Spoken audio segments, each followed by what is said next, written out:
Hello, everyone. So welcome back. Yeah, so this is going to be the last video where I had no audio.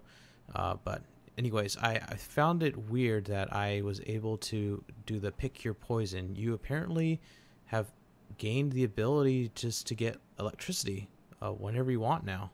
So originally it was just like fire, and now it's electricity. So now I can use these disabled electromagnetic balls, which I feel so bad for the rabbit that he has to go through all this stuff. But he is invincible. He apparently it even says in the beginning of the game, if you don't remember, that he's just being melodramatic. And I always wondered, what if the weasel really is crazy enough that not only is he dragging around a rabbit, but what if he's already dead and you're just flinging around a corpse at this rate?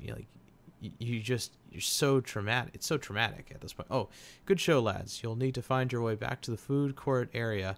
I'll contact you again when you get there. Yeah, so just want to make sure I read that Lincoln message for you. But yeah, I'm just wondering, is the weasel suffering from a serious case of post-traumatic stress disorder that he's pretty much just holding on to his dear friend for dear life, and he doesn't want to let go, and so he gives him a personality and invincibility, and he's finally gonna make it out of there. And you notice that the rabbit does most of the talking in this game compared to the weasel. In fact, the weasel doesn't say anything. He's just all verbiage at this point. So I don't know. I guess that's just a fan hypothesis. I wouldn't call it a theory. There's nothing really to support it at this rate other than the invincibility thing. But this is just a factory where they test on animals. I'm sure that they created some way to make it invincible. I mean, they were trying to do a hamster earlier. Yeah, they were trying to make a hamster that was immortal, and they could not complete it. Like, apparently your rabbit is the ultimate creation. So I don't know if you noticed, but these guys, these janitors, they are making like puddles of ice, fire, and electricity, and you're just like, what the heck? Are these like superhumans? Like, are they testing on humans too? Yeah. So also, it's pretty cool. I found this out. Apparently, this is just through pure like keep hitting them and finding out how they work. Each human apparently has a different like weakness. Yeah, go figure, right? Apparently there's three as far as I can tell. There is the upper defense, middle defense, and lower defense. And the way lower defense works is when I swing my chain around in a circle trying to trip people. Most of the time enemies will just they'll just jump over it, and then it doesn't work on you. Oh yeah, and I've been kind of failing a lot here. So that's how they defend against that. But usually, if you can't trip them, you can get them usually in the other two ways, which is hitting them with a simple X attack. And if that doesn't work, you can use a B attack, which will do an overarching attack itself. And that will hit them in the head. And I've only ever met so many enemies that have had defense against all three of these that you have to become so erratic that you'd have to be able to fight all of them at once. So yeah, I decided that if I'm going to be in this one area one time, I might as well go destroy everything at once. I mean, look at that. I'm only at $4 million to get these guys in bankruptcy. I mean, I'm not a completionist, but I thought, well, might as well see what happens, destroy everything. And I love doing this move. It's called the uppercut, XXXA. You attack, and then you just do an immediate up air A shot, and that apparently sends your opponents flying. And man, it's just so funny to see the physics of these rag dolls in the air. They don't stand a chance against you if you know how to do the combos right. But I'm such a spammer on the controls. I would never be good at like Mortal Kombat or anything like that. It requires like anything like that. Oh yeah, so this is apparently where we need to be going. We can't seem to get in there at this point, so now I have to go and get into go back to where I came, but might as well destroy some stuff on the way. I mean, while we're here, another thing I wanted to mention was the nice thing I saw over this weekend was, and I probably said this before, but the Star Wars Battlefront game is just gorgeous. It is probably one of the nicest looking games I've ever seen. And you got your laser pistols and the pew pew pew pew. No more ammo needed. The dice engine really brings it to life. You've got snow attaching to boots. You've got like dust particles, like when you shoot your pistol into the ground, when you run through the dust particles, or when you shoot your bullet through the dust particles. Like, it is just so nicely reactive that it's just awesome. Oh, yeah. Pointing out this real quick. He should have died, and he should have hit me too, and his face slammed right into that metal thing. Anyway, another thing though that they really need to fix about that Battlefront game is it is so one-sided. The Empire is way overpowered, and I bet everyone their grandma's been playing this game, just like they've probably seen the never mind.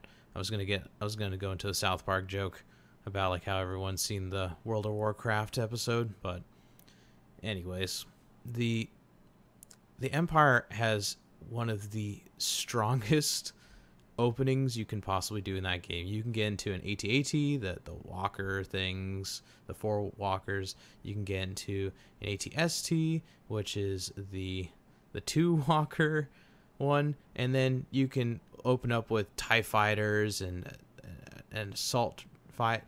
It's just ridiculous. Like the Rebels, the only thing they have going for them is you need to get those uplink stations up. That's great, but the Empire has so much assault vehicles. It is almost impossible to win. I luckily got not only me winning as the Rebels, and the Empire within 3 games, but I won as both of them twice. So the Rebels won twice and the Empire won twice when I was on it. And honestly, their whole purpose is you just gotta go all out. You can't just be willy-nilly killing all the Empire guy, the stormtroopers. You have to aim at the AT-ATs. So, and then another thing I found out was if you're gonna be a rebel, you need 2 essential things. You need an ion grenade and you need an ion shot. And the main reason you need this is so that you can destroy the walkers in the AT-STs as quickly as possible, because since the Empire has such a huge advantage, you need to get rid of those things as soon as possible, so that when the walkers are within stun range, which means that you've accumulated enough what are they called? Y fighters. I keep forgetting their names now, but Y-wings. Yeah, there you go. Wow, I am so bad. When you accumulate enough Y-wings within a certain amount of time, they will start attacking the walkers. That causes them to be disabled, and that's the only time you can attack them. So that's the only time all the rebels are just going to go, you know what? Let's just start shooting that walker. We don't care if we're going to get killed. And then that's pretty much just open duck season for the Empire stormtroopers. They just show up out of nowhere. They notice all these rebels are just like not even paying attention, and then they'll kill you. It's just so simple. They'll kill you that way. But overall, if anything, that was a very beautiful game.